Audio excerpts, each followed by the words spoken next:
Hello Mark, I'm Austin, and my student number is S0141009. And now I'm going to read the speech, subtitles, and transcript. What I learned as a kid in jail. We need to change the culture in our jails and prisons, especially for young inmates. New York State is one of only two in the U.S. that automatically arrests and tries 16 to 17-year-olds as adults. This culture of violence takes these young people and puts them in a hostile environment, and the correctional officers pretty much allow any and everything to go on.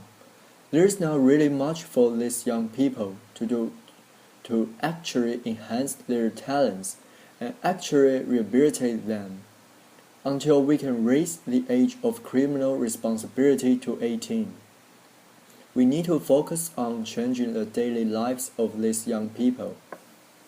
I know firsthand, before I ever turned 18, I spent approximately 400 days on Rikers Island, and to add to that I spent almost 300 days in solitary confinement.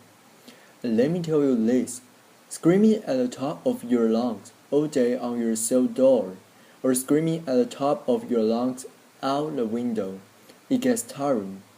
Since there's not much for you to do while you're in there, you start packing back and forth in your cell. You start talking to yourself. Your thoughts start running wild, and then your thoughts become your own worst enemy. Jails are actually supposed to rehabilitate a person, not cause him or her to become more angry, frustrated, and feel more hopeless. Since there's not a discharge plan put in place for these young people, they pretty much re-enter society with nothing, and there's not really much for them to do to keep them from recidivating. But it all starts with the seal, as it's very easy for some people to look at these correctional officers as the good guys and the inmates as the bad guys, or vice versa for some. But it's a little more than that. See, these COS are normal, everyday people. They come from the same neighborhoods as the population they serve. They're just normal people. They're not robots, and there's nothing special about them. They do pretty much everything anybody else in society does. The male COS want to talk and flirt with the female COS. They play the little high school kids games with each other. They politic with one another, and the female COS gossip to each other. So I spent numerous amounts of time with numerous amounts of COS. And let me tell you about this one in particular named Monroe. One day he pulled me in between the A and B doors, which separates the north and south sides of our housing unit. He pulled me there because I had a physical altercation with another young man in my housing unit, and he felt, since there was a female officer working on the floor, that I violated his shift, so he punched me in my chest. He kind of knocked the wind out of me. I was impulsive. I didn't react right away, because I know this is their house. I have no wings. All he has to do is pull his pin and backup will come immediately. So I just gave him a look in his eyes, and I guess he saw the anger and frustration just burning, and he said to me, "Your eyes are going to get you in a lot of trouble, because you are looking like you want to fight." So he commenced to taking off his utility belt. He took off his shirts and his badge, and he said, "We could fight." So I asked him, "You gonna hold it down?" Now, that's a term that's commonly used on Rikers Island, meaning that you're not going to say anything to anybody, and you're not going to report it. He said, "Yeah, I'm gonna hold it down." "You gonna hold it down?" I didn't even respond. I just punched him right in his face, and we began fighting right then and there. Towards the end of the fight, he slammed me up against the wall, So while we were tousled up, he said to me, "You good?" As he got the best of me. But in my mind, I know I got the best of him. So I replied very cocky, "Oh, I'm good. You good?" He said, "Yeah, I'm good. I'm good." We let go. He shook my hand, said he gave me my respect, gave me a cigarette and sent me on my way. Believe it or not, you come across some COS on Rikers Island. They'll fight you one-on-one. They feel that they understand how it is, and they feel that I'm going to meet you where you're at. Since this is how you commonly handle your disputes, we can handle it in that manner. I walked away from it like a man. You walk away from it like a man. And that's it. Some COS feel that they are journeying with you. This is why they have that mentality and that attitude, and they go by the concept. In some instances, we're in it together with their COS.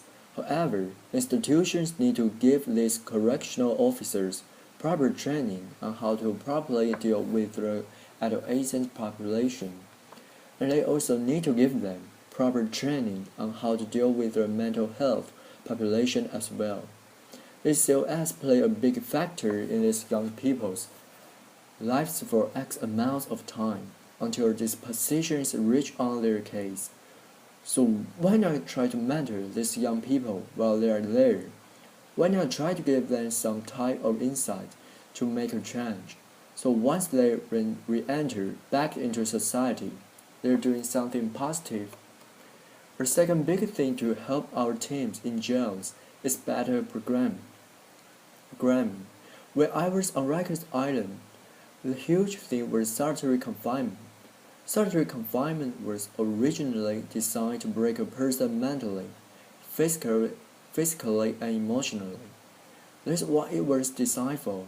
The U.S. Attorney General recently released a report stating that they are going to ban solitary confinement in New York State for teens.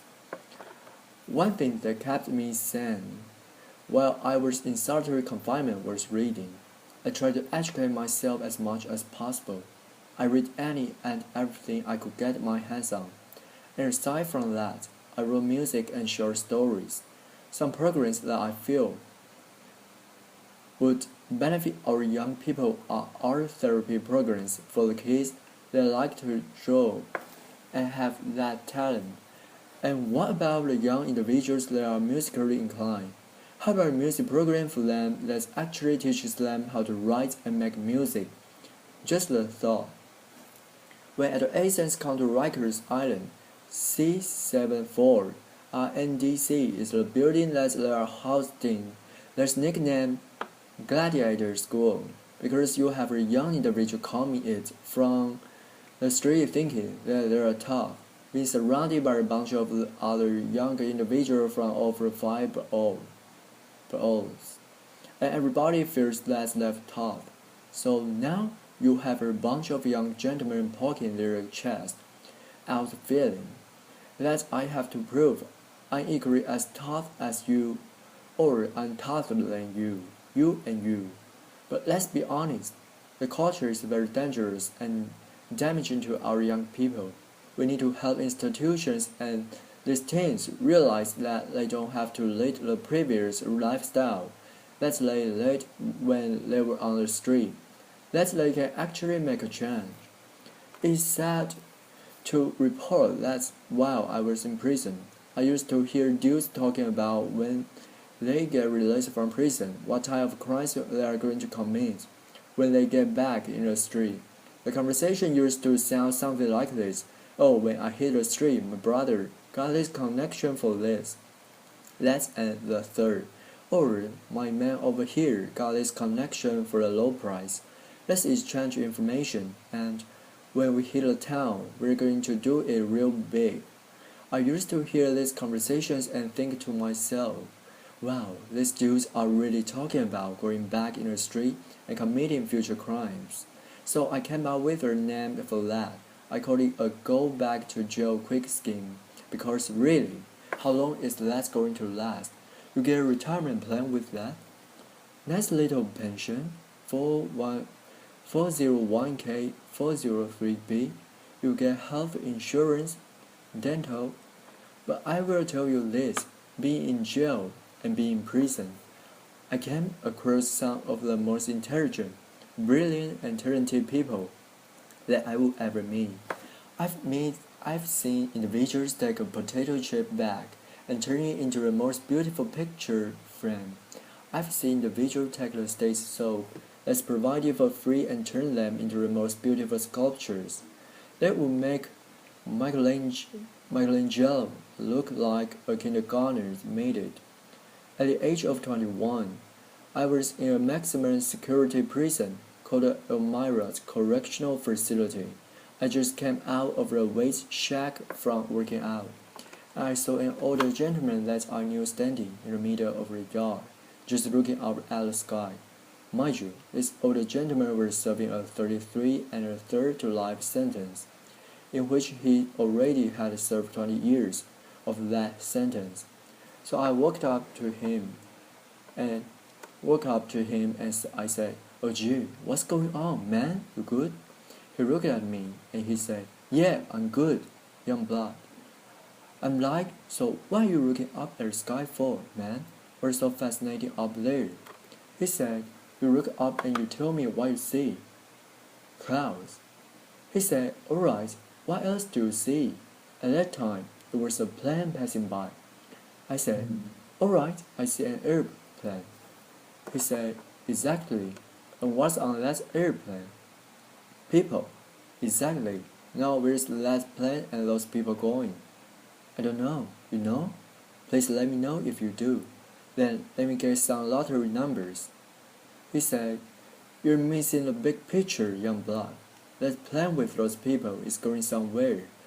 Well, we were here stuck. The big picture is this. That plane with those people going somewhere. There's light passing us by while we behind this wall stuck." Ever since that day, that sparked something in my mind and made me know I had to make a change. Growing up, I was always a good smart kid. Some people would say I was a little too smart for my own good. I had dreams of becoming an architect or an archaeologist. Currently, I am working at the Fortune Society, which is a re-entry program, and I work with people as a case manager that are at high risk for recidivism, so I connect them with the services that they need once they're released from jail and prison, so they can make a positive transition back into society. If I was to see my 15-year-old self today, I would sit down and talk to him, and try to educate him, and I would let him know, "Listen, this is me, I'm you, this is us, we're one. Everything that you're about to do, I know that you're gonna do before you do it, because I already did it." And I would encourage him not to hang out with X, Y, and Z people. I would tell him not to be in such and such place. I would tell him, "Keep your behind in school, man, because that's where you need to be, because that's what's going to get you somewhere in life." This is the message that we should be sharing with our young men and young women. We shouldn't be treating them as adults and putting them in cultures of violence that are nearly impossible for them to escape. Thank you. I'm finished the speech transcript. Thank you.